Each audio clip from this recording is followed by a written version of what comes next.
Hi everyone. I'm truly honored, grateful and proud to be here among you today to pay tribute to my late sister. First of all, I would like to thank all the members of AJC for this prestigious event. And I would like to thank especially Mr. Isaacson Jason for making this possible.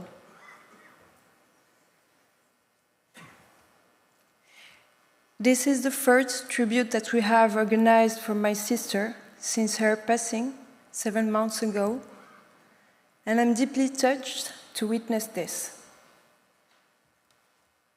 This fact, this observation, which is as a profound life lesson, which is the power of sincere and well-founded action of the deceased. Their legacy is a lighthouse for us, remaining on earth. It's like a manual that leaves us for giving meaning our lives and live them with dignity. It's fascinating. Because, in the end, everything fades. Money, house, car, health, and even the body, but never actions. So now, if you will allow me, let me share with you a text that I have written about my lovely, lovely sister. Thank you.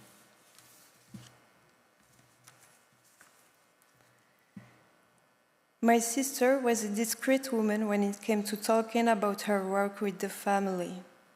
To me, it seemed as if she led a double life. One where she was someone I could talk about fashion, friends, relationships, life in general, and our little personal secrets. And the other life was one where she inspired so many people professionally. She never talked or bragged about all the noble things she had accomplished. What an incredible embodiment of modesty and humility she was.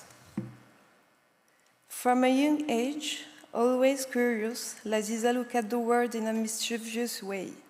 She spoke little, listened deeply, and she read a lot. I remember her always holding this famous French comic book, Tom Tom and Nana, in her hands. Her school bag was bigger and heavier than she was. As time passed, she evolved into an intellectual, composed and thoughtful, with an impressive analytical ability. In fact, most of her observations were spot on. She became, for me, a true compass. Whenever I had important decisions to make, it was to her I turned. Laziza had the privilege of growing up in an exceptional environment and attending a prestigious cosmopolitan school, where students from various nationalities, cultures, and beliefs mingled. This environment certainly helped her develop an open mind and a deep respect for diversity. This is the person she became, and the one you all knew. In our family, Laziza had a special place. She was the princess, the one who loved refinement and class from an early age. Of course, she didn't do the dishes when we shared the meal. But on the other hand, she had a true talent for cooking exquisite dishes worthy of the finest tables and always in generous, sometimes extravagant quantities. Mom and I were often in awe of her attention to detail and elegance, which were evident even in the kitchen. Also, she was a woman who took great care of herself, always perfect, lightly made up, and dressed with taste. Even when spending all the day at home, she embodied natural elegance with a presence that was uniquely hers. This explains the countless presentations she gave with such charisma.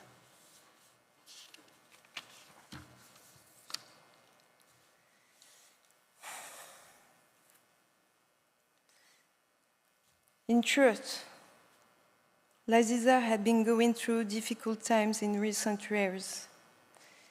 She couldn't seem to get back on her feet despite many attempts to rise again, and it broke my heart to see her like that. I prayed quietly that things would get better for her, but clearly she's gone. Is it a coincidence, or is it a chance? I don't believe so.